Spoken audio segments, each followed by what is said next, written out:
પ્રકરણ 8 કુદરતી સંસાધનો. વિદ્યાર્થી મિત્રો, સંસાધન દ્વારા માનવીની જરૂરિયાતો થોડા ઘણા અંશે કે પૂરેપૂરી સંતોષી શકાય. કુદરતમાં હજારો તત્વો પડેલા છે, પણ તેને આપણે સંસાધન ન કહી શકીએ. આ તત્વો ત્યારે જ સંસાધન કહેવાય કે જ્યારે માનવી તેના વિશિષ્ટ જ્ઞાન કૌશલ્ય દ્વારા ઉપયોગમાં લેવાય. અન્ય રીતે કહીએ તો જે વસ્તુ ઉપર માનવી આશ્રિત કે નિર્ભર હોય, જેનાથી મનુષ્યની જરૂરિયાતો પૂરી થાય અને માનવી પાસે તેનો ઉપભોગ કરવાની શારીરિક કે બૌદ્ધિક ક્ષમતા હોય. આ મુજબ કોઈ પણ વસ્તુ માનવ જરૂરિયાતો પૂરી કરવા ઉપયોગમાં લેવાય તે સંસાધન બની જાય છે.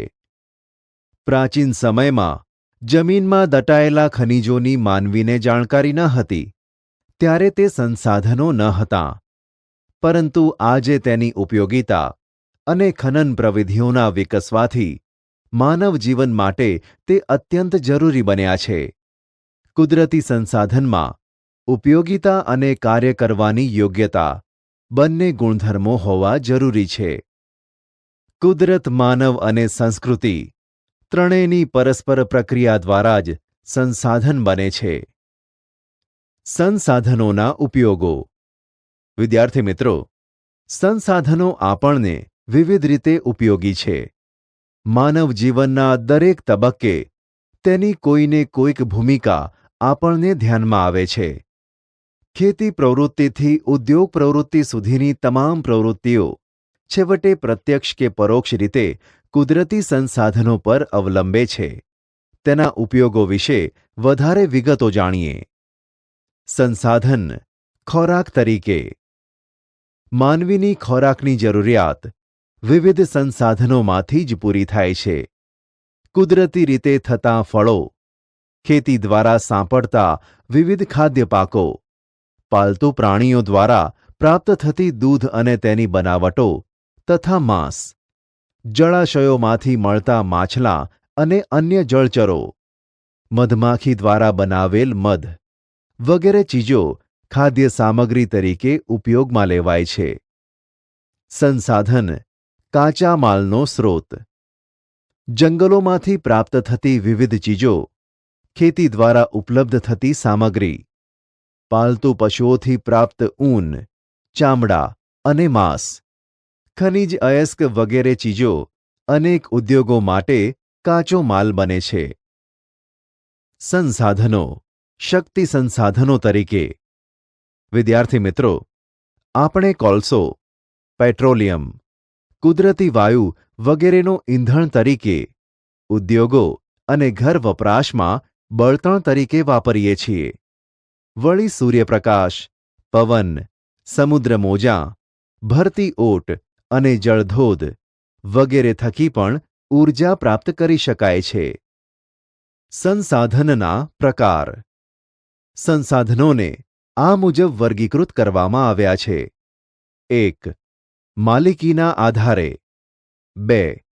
પુનઃપ્રાપ્યતાને આધારે. 3. વિતરણ ક્ષેત્રને આધારે. પણ અહીં માલિકીની દ્રષ્ટિએ સંસાધનના પ્રકાર આ મુજબ પડે છે. તે વિગત કોષ્ટકની મદદથી સમજીએ. ક્રમ. માલિકીની દ્રષ્ટિએ. વિગત. ઉદાહરણ. વ્યક્તિગત સંસાધન. કોઈ વ્યક્તિ કે પરિવારની માલિકી, જેવી કે જમીન, મકાન વગેરે. રાષ્ટ્રીય સંસાધન. કોઈ પણ દેશ કે પ્રદેશની સાર્વજનિક સંપત્તિ, જેવી કે લશ્કર, આંતરરાષ્ટ્રીય વ્યાપાર. વૈશ્વિક સંસાધન. સમગ્ર દુનિયાની ભૌતિક અને અભૌતિક એવી તમામ સંપત્તિ જેનો ઉપયોગ માનવ કલ્યાણમાં થતો હોય, જેવા કે વિશ્વના બધા રાષ્ટ્રોની સહિયારી માલિકીના સંસાધન. વિદ્યાર્થી મિત્રો, સંસાધનોના વિતરણને આધારે તેના પ્રકાર આ મુજબ પડે છે. ક્રમ. વિતરણ ક્ષેત્ર મુજબ. વિગત. ઉદાહરણ. સર્વસુલભ સંસાધન વાતાવરણમાં રહેલા ઉપયોગી વાયુઓ જેવા કે ઓક્સિજન, નાઇટ્રોજન. સામાન્ય સુલભ સંસાધન સામાન્યપણે મળે તેવા જેવા કે ભૂમિ, જમીન, જળ, ગોચર. વિરલ સંસાધન જેના પ્રાપ્તિ સ્થાનો મર્યાદિત હોય તેવા ખનિજો જેવા કે કોલસો, પેટ્રોલિયમ, તાંબુ, સોનું, યુરેનિયમ વગેરે ખનિજો.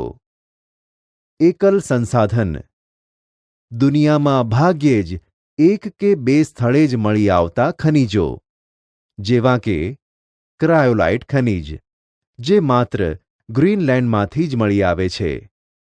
વિદ્યાર્થી મિત્રો, કોષ્ટકમાં જોઈને બે પ્રકારોની વિગતો તમે સમજ્યા. સંસાધનોના અન્ય રીતે પણ વિભાગો પાડી શકાય, જેમાં નવીનીકરણીય અને અનવીનીકરણીય એવા બે ભાગ પડાય છે. કેટલાક સંસાધનો પોતાની મેળે જ ચોક્કસ સમયમાં વપરાશી હિસ્સાની પૂર્તિ કરે છે અથવા તે અખૂટ હોય છે. જંગલો, સૂર્યપ્રકાશ, પશુ પક્ષીઓ વગેરે આ વર્ગમાં આવે છે. તેને નવીનીકરણીય સંસાધનો કહેવાય છે.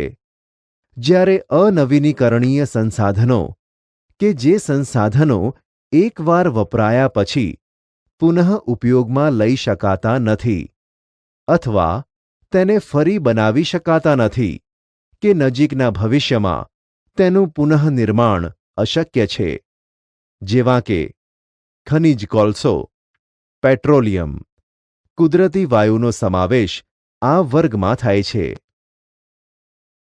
સંસાધનોનું આયોજન અને સંરક્ષણ. વિદ્યાર્થી મિત્રો, માનવીની જરૂરિયાતો અમર્યાદિત છે, જ્યારે કુદરતી સંસાધનો મર્યાદિત છે.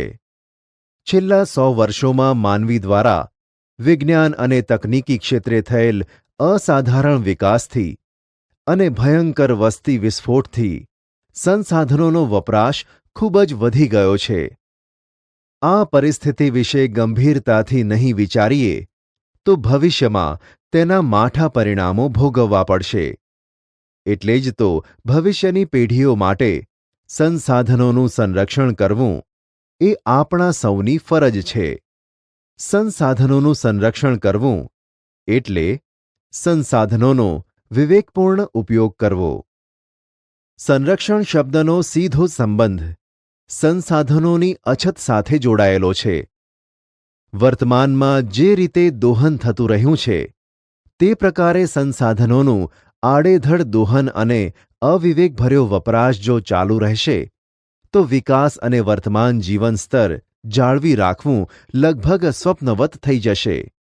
તે માટે તેનો વિવેકપૂર્ણ ઉપયોગ, તેનું સંરક્ષણ અને પુનઃ ઉપયોગ જેવી બાબતો તેમાં સમાવિષ્ટ છે.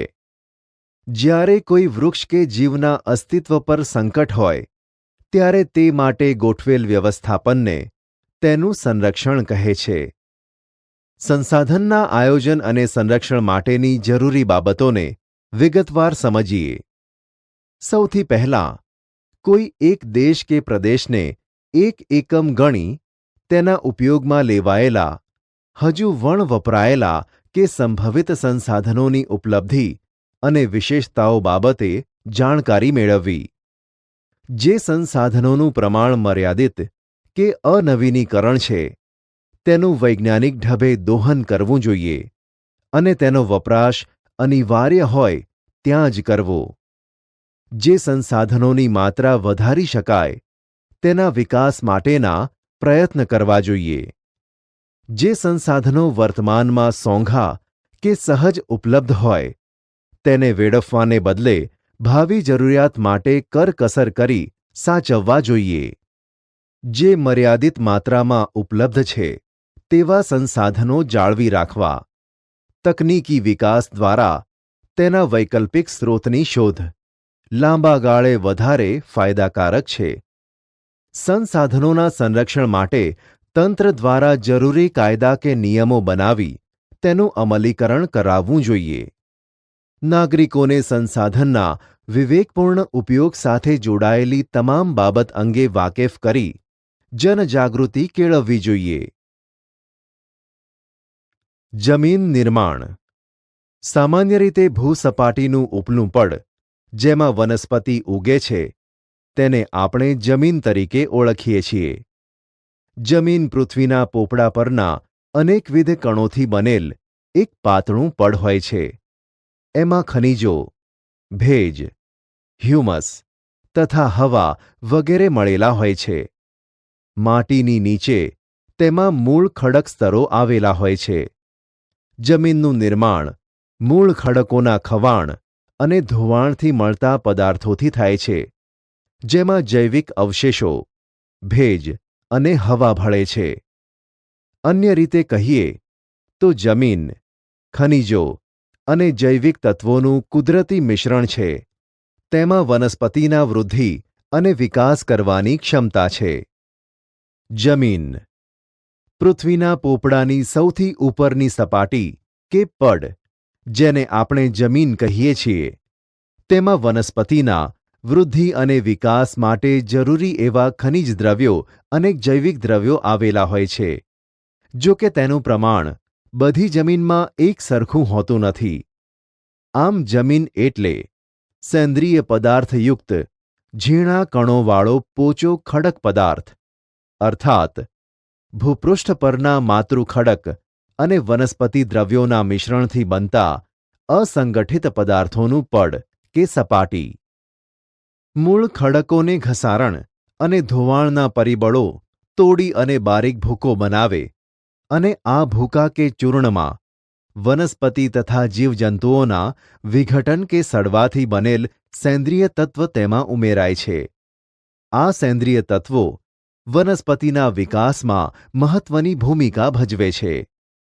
જમીન નિર્માણના સમયગાળાના સંદર્ભે જે તે આબોહવાની અસર એટલી મહત્વપૂર્ણ અને વ્યાપક હોય છે કે તે આબોહવાવાળા પ્રદેશમાં વિભિન્ન પ્રકારના ખડકોમાંથી બનતી જમીન લાંબા સમયગાળે એક જ પ્રકારની હોય છે. એટલે કે એક જ પ્રકારના માતૃખડકોમાંથી ભિન્ન ભિન્ન આબોહવાથી બનનાર જમીન અલગ અલગ પ્રકારની હોય છે. જમીનના પ્રકાર, તેના રંગ, આબોહવા, માતૃખડકો, કણરચના, ફળદ્રુપતા જેવી બાબતોને ધ્યાનમાં રાખી પાડવામાં આવે છે. જમીનના પ્રકાર. હાલમાં ભારતીય કૃષિ સંશોધન પરિષદ એટલે કે ICAR દ્વારા ભારતની જમીનને 8 પ્રકારમાં વહેંચવામાં આવી છે, જે પૈકી પર્વતીય જમીન અને જંગલ પ્રકારની જમીન પર્વતીય ક્ષેત્રમાં જુદી જુદી ઊંચાઈએ જોવા મળે છે. 1. કાંપની જમીન. 2. રાતી અથવા લાલ જમીન. 3. કાળી જમીન. 4. લેટેરાઇટ જમીન. 5. રણ પ્રકારની જમીન. 6. પર્વતીય જમીન. 7. જંગલ પ્રકારની જમીન. 8. દલદલ કે પીટ પ્રકારની જમીન. 1. કાંપની જમીન.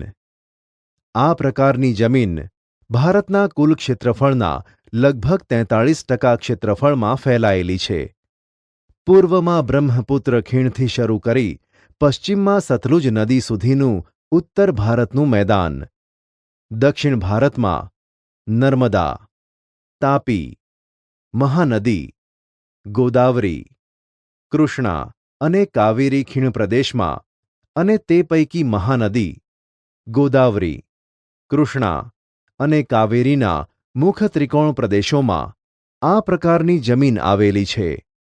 કાંપની જમીનનું નિર્માણ નદીઓ દ્વારા નિક્ષેપિત કાંપને આભારી છે. આ જમીનમાં પોટાશ, ફોસ્ફરિક એસિડ અને ચૂનાનું પ્રમાણ વધારે જોવા મળે છે, જ્યારે નાઇટ્રોજન અને હ્યુમસની માત્રા ઓછા પ્રમાણમાં જોવા મળે છે. જો આ જમીનમાં કઠોળ વર્ગના પાક લેવામાં આવે તો તેમાં નાઇટ્રોજનની સ્થિરતાનું પ્રમાણ વધારી શકાય છે. આ પ્રકારની જમીનમાં ઘઉં, ચોખા, શેરડી, શણ, કપાસ, મકાઈ, તેલીબિયાં વગેરે પાકો લેવાય છે. 2. રાતી અથવા લાલ જમીન. રાતી અથવા લાલ જમીન ભારતના કુલ ક્ષેત્રફળના લગભગ 19% ક્ષેત્રફળમાં ફેલાયેલી છે. દક્ષિણના દ્વીપકલ્પમાં તમિલનાડુથી માંડીને ઉત્તરમાં બુંદેલખંડ સુધી અને પૂર્વમાં રાજમહલની ટેકરીઓની પશ્ચિમમાં કચ્છ સુધી તે વિસ્તરેલી છે. રાજસ્થાનમાં ઉદયપુર, ચિત્તોડગઢ, ડુંગરપુર, બાંસવાડા અને ભીલવાડા જિલ્લામાં આ પ્રકારની જમીન જોવા મળે છે. આ જમીનમાં ફેરિક ઓક્સાઇડની હાજરીને કારણે તેનો રંગ લાલ બને છે તથા તે નીચે જતાં પીળા રંગમાં ફેરવાય છે. આ જમીનોમાં ચૂનો, કાંકરા અને કાર્બોનેટ મળી આવતા નથી. મોટે ભાગે આ જમીનમાં મેગ્નેશિયમ, ફોસ્ફેટ, નાઇટ્રોજન અને પોટાશની ઉણપ જોવા મળે છે. આ પ્રકારની જમીનમાં બાજરી, કપાસ, ઘઉં, જુવાર, અળસી, મગફળી, બટાટા વગેરે પાક લેવામાં આવે છે. 3. કાળી જમીન. કાળી અથવા રેગુર જમીન ભારતના કુલ ક્ષેત્રફળના લગભગ 15% ક્ષેત્રફળમાં ફેલાયેલી છે. આ જમીનનો ઉદ્ભવ દખ્ખણના લાવાના પથરાવવા થયો છે. સમગ્ર મહારાષ્ટ્ર, પશ્ચિમી મધ્યપ્રદેશ, આંધ્રપ્રદેશનો અને કર્ણાટકનો કેટલોક ભાગ વગેરે જગ્યાએ આ પ્રકારની જમીન જોવા મળે છે. ગુજરાતમાં સુરત, ભરૂચ, નર્મદા, વડોદરા, તાપી અને ડાંગ જિલ્લાની જમીન આ પ્રકારની છે. આ જમીનના નિર્માણમાં લાવાયિક ખડકો અને આબોહવાની ભૂમિકા મુખ્ય છે. લોહ, ચૂનો, કેલ્શિયમ, પોટાશ, એલ્યુમિનિયમ અને મેગ્નેશિયમ કાર્બોનેટનું પ્રમાણ વધુ જોવા મળે છે. તેની ફળદ્રુપતા સારી ગણાય છે. આ જમીનની ભેજ સંગ્રહણ શક્તિ ઘણી વધારે છે. જ્યારે ભેજ સૂકાય ત્યારે તેમાં ફાટો કે તિરાડો પડી જાય છે. આ પ્રકારની જમીનમાં કપાસ, અળસી, સરસવ, મગફળી, તમાકુ અને અડદ જેવા કઠોળ વર્ગના પાકો લેવામાં આવે છે. કપાસના પાકને વિશેષ અનુકૂળ હોવાથી આ જમીન કપાસની જમીન તરીકે પણ ઓળખાય છે. 4. લેટેરાઇટ કે પડખાઉ જમીન. આ જમીનનું નામ લેટિન ભાષાના શબ્દ લેટર એટલે કે ઈંટ પરથી પડ્યું છે. તેનો લાલ રંગ લોહ ઓક્સાઇડને કારણે હોય છે. આ જમીન ભીની થાય ત્યારે માખણ જેવી મુલાયમ અને સૂકાય ત્યારે સખત બની જાય છે. સૂકી અને ભેજવાળી આબોહવાના પરિવર્તનથી અને સિલિકામય પદાર્થોના નિવારણથી તેનું નિર્માણ થયું છે. ભારતીય દ્વીપકલ્પીય ઉચ્ચ પ્રદેશોના ઊંચાણવાળા ભાગોમાં વિકસિત થયેલી જોવા મળે છે. આ પ્રકારની જમીનોમાં મુખ્યત્વે લોહતત્વ, પોટાશ અને એલ્યુમિનિયમનું પ્રમાણ વધારે જોવા મળે છે. આ જમીન ઓછી ફળદ્રુપ હોય છે, પણ તેમાં ખાતરો નાખીને કપાસ, ડાંગર, રાગી, શેરડી, ચા, કોફી, કાજુ વગેરેના પાક લેવાય છે. આ જમીનને પડખાઉ જમીન તરીકે પણ ઓળખવામાં આવે છે. 5. રણ પ્રકારની જમીન. આ જમીન સૂકી અને અર્ધસૂકી આબોહવાવાળી પરિસ્થિતિમાં જોવા મળે છે. આ જમીન રેતાળ અને ઓછી ફળદ્રુપ હોય છે. તેમાં દ્રાવ્ય ક્ષારોનું પ્રમાણ વધારે હોય છે. આ પ્રકારની જમીન રાજસ્થાન, હરિયાણા અને દક્ષિણ પંજાબના કેટલાક વિસ્તારમાં જોવા મળે છે. ગુજરાતમાં આ પ્રકારની જમીન કચ્છ, ઉત્તર ગુજરાત અને સૌરાષ્ટ્રના કેટલાક વિસ્તારોમાં આવેલી છે. સિંચાઈની સુવિધાઓથી તેમાં બાજરી જુવારનો પાક લેવાય છે. 6. પર્વતીય જમીન. આ જમીન હિમાલયની ખીણો અને ઢોળાવોના ક્ષેત્રોમાં 2700 મીટરથી 3000 મીટર સુધીની ઊંચાઈ પર જોવા મળે છે. તેનું સ્તર પાતળું અને અપરિપક્વ હોય છે. અસમ, દાર્જિલિંગ, ઉત્તરાખંડ, હિમાચલ પ્રદેશ અને કાશ્મીરમાં આવેલી છે. હિમાલયના સામાન્ય ઊંચાઈના ભાગોમાં દેવદાર, ચીડ અને પાઇનના વૃક્ષોના વિસ્તારમાં આ પ્રકારની જમીન જોવા મળે છે. 7. જંગલ પ્રકારની જમીન. આ પ્રકારની જમીન હિમાલયના શંકુદ્રુમ જંગલોમાં 3000 મીટરથી 3100 મીટરની ઊંચાઈ વચ્ચે તથા સહ્યાદ્રી, પૂર્વઘાટ અને મધ્ય હિમાલયના તરાઈ ક્ષેત્રોમાં આવેલી છે.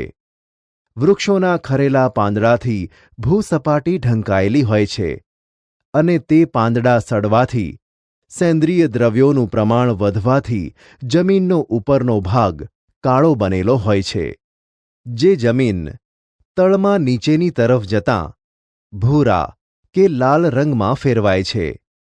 આ જમીનમાં ચા, કોફી, તેજાના ઉપરાંત ઘઉં, મકાઈ, જવ, ડાંગર વગેરે પાકો લેવાય છે.